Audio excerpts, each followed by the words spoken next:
Hi dear student, पिछला जो हमारा जो वीडियो था उसमें हमने किलोवाट आवर और जूल में कैसा रिलेशन है वो रिलेशन आपको डिराइव करके दिया है डियर स्टूडेंट। उसके बाद जो किलोवाट आवर है वो किलोवाट आवर हमारा इलेक्ट्रिसिटी जो बिल है वो इलेक्ट्रिसिटी बिल के लिए कैसे यूज किया जाता है उसका भी हमने एक एग्जाम्पल के साथ आपको समझाया है।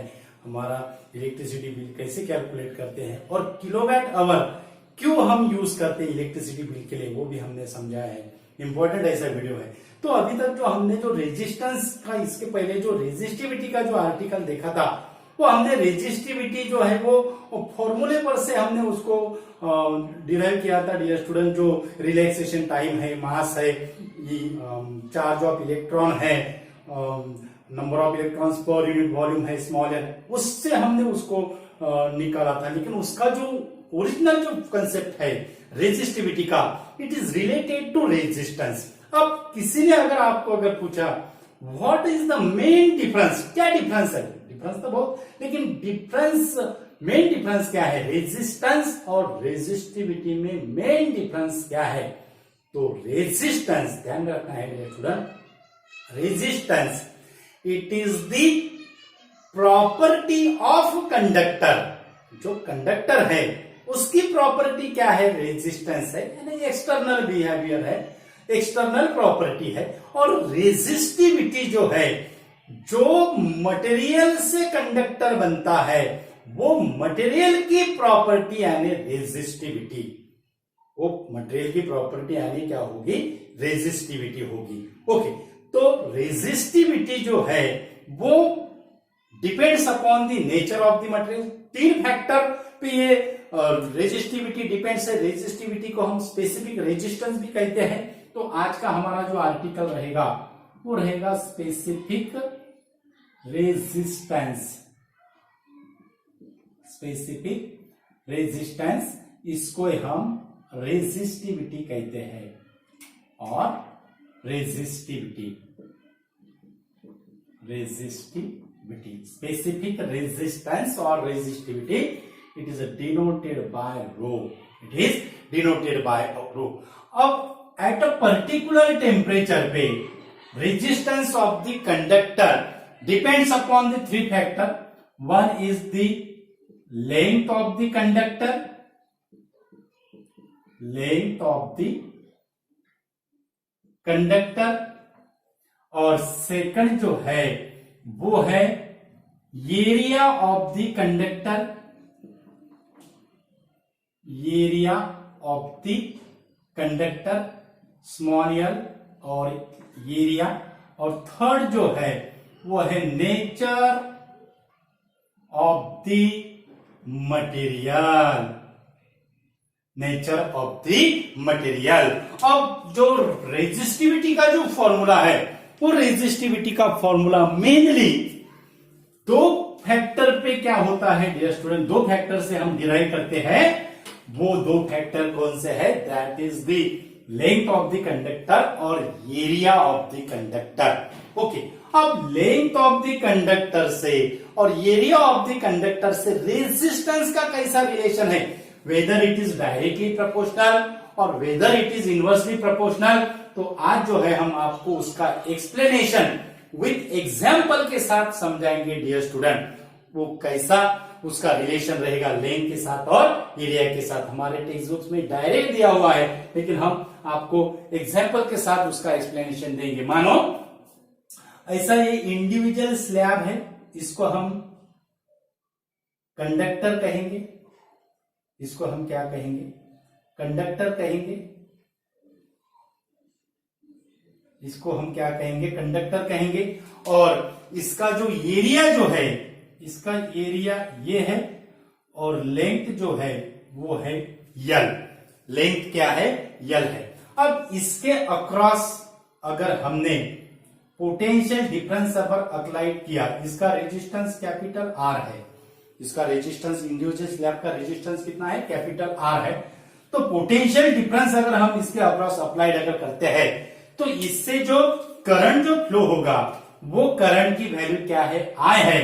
तो जो रेजिस्टेंस जो रहेगा वो रेजिस्टेंस इंडिविजुअल स्लैब का क्या होगा? R equal to V upon I, R equal to V upon I. Okay, अब ये जो स्लैब है, ये स्लैब से अगर हमने लेंथ जो है, अब हमें लेंथ का रिलेशन पता करना है रेजिस्टेंस के साथ, तो हम क्या करेंगे, लेंथ को क्या करेंगे, इंक्रीज करेंगे। हमें एरिया का रिलेशन नहीं देखना है, इसलिए हमें एरिया को कांस्टेंट रखना है, लेंथ के साथ रिलेशन देखना है, यानी एरिया लेंथ हम इंक्रीज करेंगे, एरिया को कांस्टेंट रखेंगे। यानी ऐसा ही सेम जो स्लैब है, ऐसा ही सेम जो स्लैब है, वो सेम स्लैब अगर हमने साइड बाय साइड अगर रखा, सेम स्लैब अगर हमने साइड बाय साइड अगर रखा, सेम स्लैब अगर हमने साइड बाय साइड अगर रखा, तो हमें जो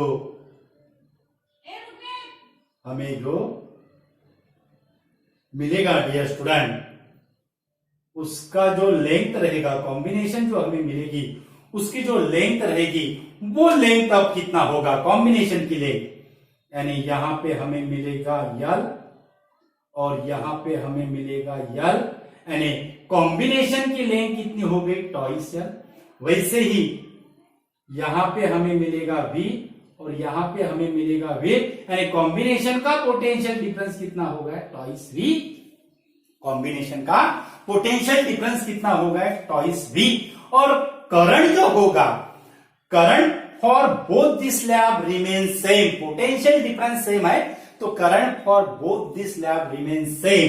तो यहां से हम क्या करेंगे, यहां से हम रेजिस्टेंस फॉर द कॉम्बिनेशन का कैसा होगा, फिर ये जो फॉर्मूले में है, अब ये फॉर्मूले में करंट सेम होगा, लेकिन पोटेंशियल डिफरेंस क्या रहेगा, 2 टाइम्स वी रहेगा। तो हमें क्या मिलेगा, 2 times V upon I, 2 times V upon I, लेकिन वी अपॉन आई क्या है, आर है, तो resistance of the combination that is the twice R, simple. Means if the length of the conductor is increases, then resistance of the conductor is also same value. जितने value से हमने length increase की है, उतने same value से भी resistance क्या हो रहा है, इंक्रीज हो रहा है। मीन्स रेजिस्टेंस का जो रिलेशन रहेगा is directly proportional to length of the conductor. Resistance का जो रिलेशन रहेगा is directly proportional to length of the conductor, directly proportional to length of the conductor. Okay, अब एरिया ऑफ द कंडक्टर का relation कैसा रहेगा resistance के साथ, तो उसके लिए हम अब हमें क्या करना है, अब हमें लेंथ कांस्टेंट रखना है और एरिया को चेंज करना है। अब हम एरिया ऐसे चेंज करेंगे, जो एरिया है, ये एरिया, ये को हम 2 पार्ट में क्या करेंगे, डिवाइडेड करेंगे, ये बाय 2 और ये बाय 2, यानी यही ये को हम 2 पार्ट में अगर हमने डिवाइडेड अगर किया, तो हमें ऐसी डायग्राम मिलेंगी डियर स्टूडेंट। आपको समझने के लिए हम थोड़ा बड़ा डायग्राम निकालते हैं।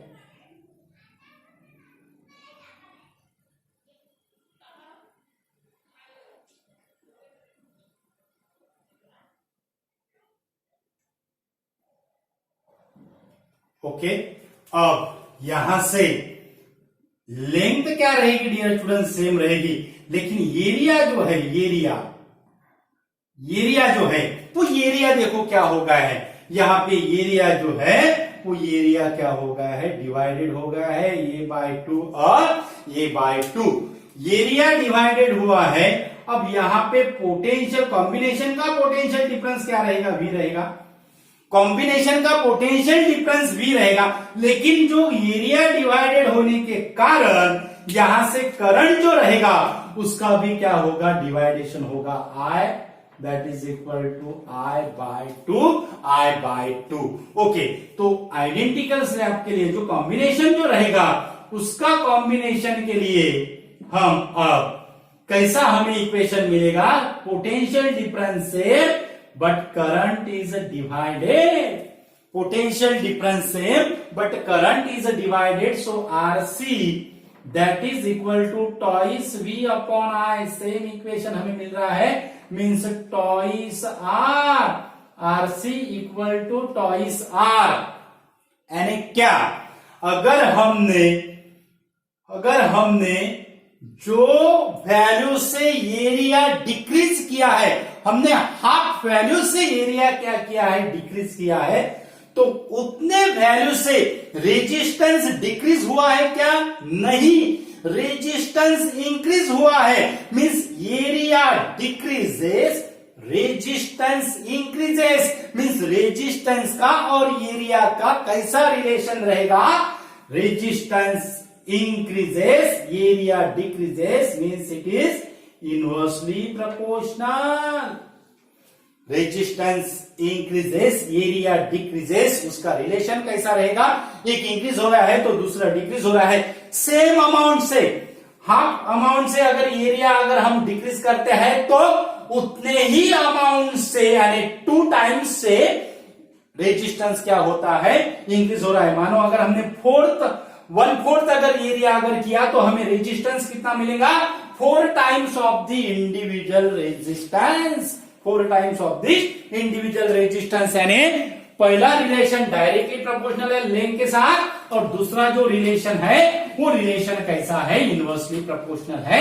यानी अगर हमने ये दोनों रिलेशन अगर हमने कंबाइन अगर किए तो हमें ऐसा रिलेशन मिलेगा, R directly proportional to length, inversely proportional to area, and R equal to some proportionality constant, और उसको हम स्पेसिफिक रेजिस्टेंस और रेजिस्टिविटी ऑफ द मटेरियल कहते हैं। और ये फॉर्मूले से रो का जो फॉर्मूला होगा, वो रो का फॉर्मूला क्या होगा? RA upon R। रो का जो फॉर्मूला होगा, वो रो का फॉर्मूला क्या होगा? RA upon L। रो का फॉर्मूला RA अपॉन L। तो यही जो रो है उसको हम स्पेसिफिक रेजिस्टेंस और रेजिस्टिविटी कहते हैं। और उसका जो यूनिट रहेगा, उसका यूनिट हम यहां से भी निकाल सकते हैं, पहले भी हमने निकाला हुआ है, ओम। रेजिस्टेंस का यूनिट ओम रहेगा, एरिया का यूनिट मीटर स्क्वायर रहेगा, लेंथ का यूनिट मीटर रहेगा। 1 मीटर कैंसल अगर हुआ तो हमें मिलेगा ओम मीटर। क्या मिलेगा? ओम मीटर। और जैसे conductance reciprocal of the resistance है, तो कंडक्टिविटी जो सिग्मा जो रहेगी, it is the reciprocal of the resistivity. It is the reciprocal of the resistivity. तो ये जो हमारा जो फॉर्मूला है, ये जो हमने जो फॉर्मूला जो निकाला था, E equal to rho J, E equal to rho J, ये फॉर्मूले से क्या ये फॉर्मूला हमें निकालेगा? यानी ये जो फॉर्मूला है, ये फॉर्मूला रिलेशन उसका करेक्ट है या नहीं है, हम चेक भी कर सकते हैं। ये जो फॉर्मूला रहेगा V equal to I R, so V I into R की वैल्यू यहां पे रखना है रो L बाय ये। अब ये फॉर्मूला हमने देखा था E का, E equal to V by L, so V equal to E into L। तो यहाँ पे V की वैल्यू अगर हमने EL अगर रखा तो हमें मिलेगा I रो L, ये L कैंसिल हुआ, और I बाय ये क्या है? करंट डेंसिटी है, तो हमें E equal to rho J मिलेगा। सेम हमें फॉर्मूला मिल रहा है dear student, E equal to rho J, E equal to rho J. तो जो हमने जो फॉर्मूला जो निकाला है वो फॉर्मूला क्या है डियर स्टूडेंट? करेक्ट है। तो इंपॉर्टेंट ऐसा वीडियो है डियर स्टूडेंट, ज्यादा से ज्यादा स्टूडेंट को शेयर कीजिए। हमारे चैनल पे अगर नए अगर यूजर है तो हमारा चैनल सब्सक्राइब कीजिए। चैनल का जो नाम है वो है equinox physics. Thank you so much.